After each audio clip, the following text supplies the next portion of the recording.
Welcome back, everybody, to the Charlotte Hornets MyLeague here on NBA 2K20, and today we're going to be finishing out season number 2. Last episode, we simulated to the final game, and of course, it didn't save.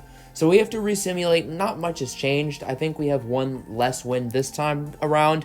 The top pick projected we can get in the lottery is 3, and the worst is 6.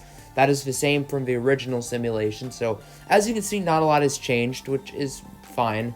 Even if it did change, it's not really the end of the world. And here's a look at the lottery odds as well as the playoff projections.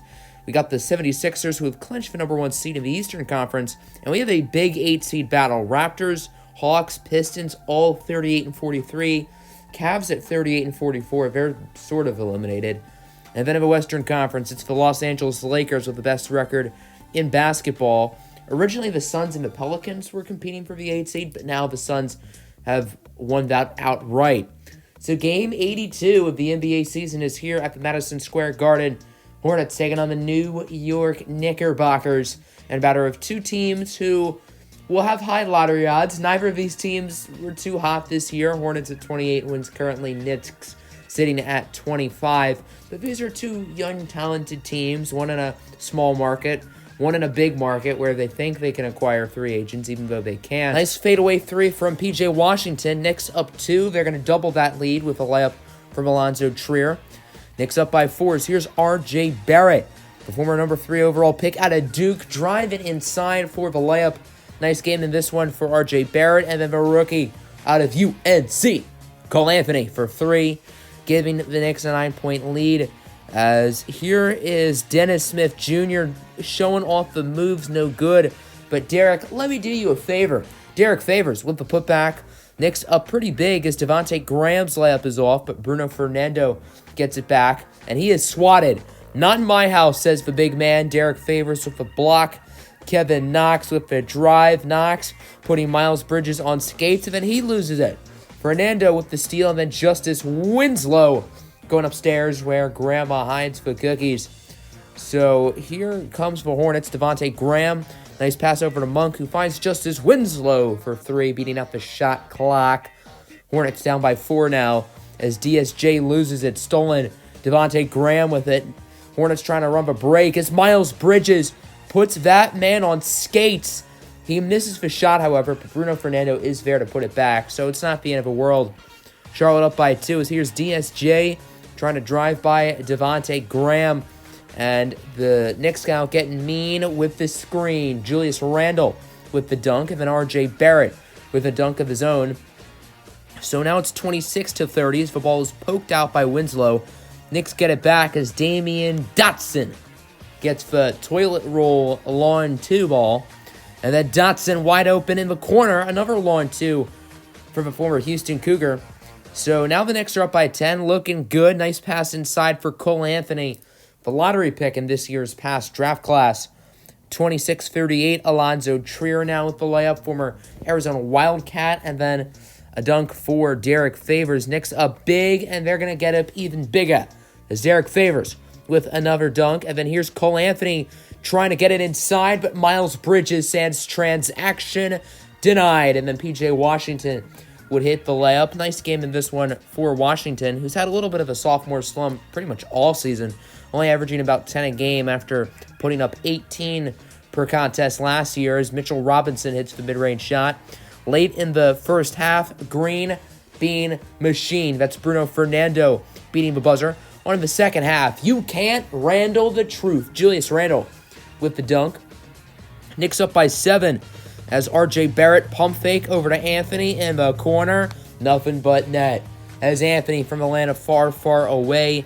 10-point game now as here's Anthony Edwards in the corner. Reservations for 3, please. Edwards, the stout rookie out of Georgia. As there's R.J. Barrett putting a man on a poster. And then Mitchell Robinson might have just ended P.J. Washington's career. I mean, that's just nasty. 57-61. Fadeaway 3 ball from Malik Monk is good. 60-61. Knicks say what you can do, I can do better. As Dennis Smith Jr. hits the 3 ball, former Dallas Maverick guard. As Miles Bridges with another block. Bridges was swatting balls all night long. Monk, however, loses it, so the block is all for nothing. And then you got DSJ, Dennis Smith Jr. with the layup, 62-68. Here's Miles Bridges, 2 hands for safety. As Bridges with a nice play, and then Monk going full on James Harden, step back, and he drills it, even with a hand in his face. So not much time left in the third quarter. Dennis Smith misses the shot. Derek Favors, however, with the putback, beating the buzzer. So the Knicks are up by 3. Nice drive for Miles Bridges, the former Michigan State Spartan. Only a 1-point game, as here's Kevin Knox inside, no good, grabbing his own board over to Julius Randle for the short shot. Knicks up by 3. We've got ourselves a ball game, as there's Edwards getting blocked inside. And then here comes R.J. Barrett. R.J. with the J. Getting Kings flashbacks from 2K19 MyLeague, as it's now 73-82. Knicks on a little bit of a run. Derek Favors with the putback layup, as Favors had his way inside all night long, really with the Hornets not having too much interior depth, with Isaiah Mobley not playing in this game, as Anthony with the lob layup, and then the slam for Favors. So now 77-68, or 77-88, my apologies, as R.J. Barrett with a nifty pass, and Cole Anthony with a nifty dunk. The young connection of Barrett and Anthony doing their thing. There's Mitchell Robinson with the short shot.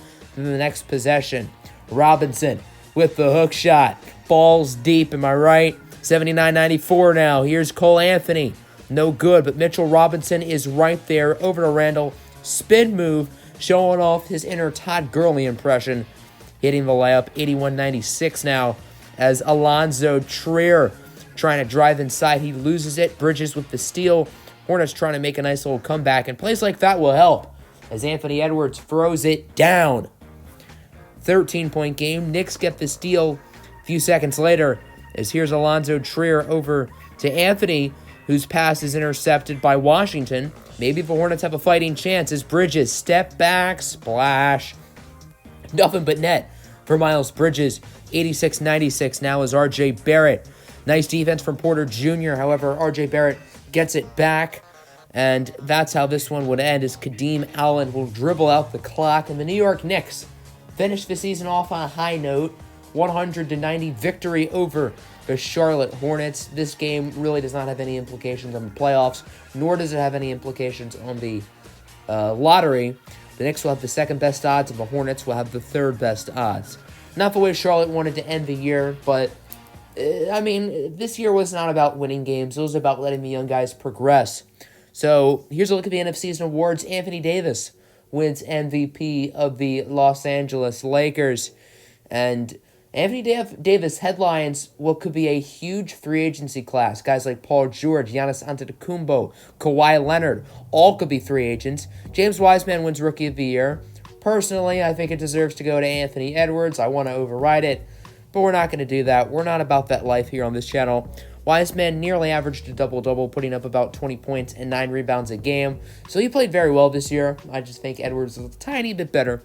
D'Angelo Russell, 6th man of the year, backing up Steph Curry. A little bit surprised they didn't move D'Lo to the 2-guard and then Klay to small forward, but okay. And with D'Lo coming off the bench, maybe he's a guy a team like the Charlotte Hornets could target via trade if the Warriors don't really want him that bad. AD wins Defensive Player of the Year. Most improved goes to Mo Bamba. Yeah, I had to play the song in there. Bamba certainly did improve throughout the season. I'm just confused why he took 300 three-pointers this year. Like, I understand he's not an awful shooter, but, like, he should not be taking 4 threes a game. I don't know. As Frank Vogel wins Coach of the Year. So here's a look at the All-NBA teams. No real surprises, I'd say. All of these guys are regulars. You see these names a lot for All-NBA teams. And then on the defensive teams as well, it's the usual suspects. No surprises. I guess Ben Simmons is a little bit surprising, but as a 6'10" point guard, you're going to see guys with his length succeed defensively. Looking at the all-rookie first team, it does feature Anthony Edwards. He is our only player to make an all-NBA team of some sort. And obviously, as we discussed earlier, our Hornets will not be playing in the playoffs. So let's take a look at the standings. Here's an official look at the seedings, as it's for Toronto Raptors, who do get the 8 seed. Pistons finished with the same record, but it's for Detroit Pistons. We don't get anything nice. Why can't the Pistons just tank? And then here's a look at the Western Conference standings as well. It's the Dallas Mavericks with the top odds for the first pick, and their selection goes to New York. So the Knicks have the top 2 projected first overall picks. That doesn't grammatically make sense, but whatever. So here's a look at the stats. Anthony Edwards, he was our best player. Phenomenal rookie year. There's some polishing that needs to be done to his game, but he played very well. Miles Bridges, I'm surprised to see all of his numbers going up, considering we got more players like Anthony Edwards and Michael Porter Jr. in the offseason. So I'm surprised to see his numbers go up, and I'm happy to see him continuing to improve. Michael Porter Jr. had a nice year. When we played games, like I was actually the one playing, I didn't put up all that good of numbers with him. It seems like he does better in the sim. And he does have a team option worth about $28 million. So that's a pretty big decision that we have on our hands this offseason. Malik Monk, nice points off the bench, averaging about 13.5. And he was pretty good this year, but that's a limited sample size. He only played 45 games with a midseason injury, and his rookie contract is up. He is going to be a restricted free agent this offseason. He's a guy who I'd like to bring back, but not for too much money. Next up, we got the rookie big man, Isaiah Mobley, who mostly played center. Mobley did not play in that Knicks game because of an injury. And he's sort of like Michael Porter Jr. He plays better in the sim than in-game for me. And he was solid as a rookie. Nothing to complain about. PJ Washington, this is something to complain about. The efficiency was similar. I guess just less volume. And I understand his stats are going to go down. But down that much, 18.5 points per game to 10 points per game, I'd at least like to see something in the 14 to 15 points per game ballpark. Justice Winslow was solid. Nothing crazy. Nothing terrible. Like to see him do a little bit better, but not awful. Devontae Graham wasn't too bad. You know we're not letting this guy go anytime soon. Rock Chalk Jayhawk. Bruno Fernando. I liked playing with Fernando a lot in game. And in the sim, he didn't do too bad either. I think it's just the field goal percentage that needs to go up, but noticeably higher than last year. He shot his free throws well. And I think Bruno Fernando's a nice player. And then Jalen Noel and Admiral Schofield both got some mixed playing time here and there. Neither of them were really spectacular. So, now on to the playoff simulation. Who is it going to be? I would make a prediction here, but since this is post-com, I already know who won. And we are going to speed up the playoff simulation. I did it in ×2 speed because 2K's playoff sim this year is literally molasses. I don't know why it's so slow. But as you can see, both the 1 seeds having a little bit of trouble. And then the 2-seeded Nets get eliminated by the Bulls. The Lakers get swept by the 4-seeded Thunder, who take Golden State to 7. Golden State makes the finals and gets swept by the Philadelphia 76ers. Joel Embiid goes full-on woolly mammoth mode, averaging 36.5 points, 16.5 boards in the 76ers sweep over Warriors. So that'll do it for today's episode. Hope you guys enjoyed. Next episode will be the start of the offseason, including the third draft lottery. Stay tuned. Have a good one.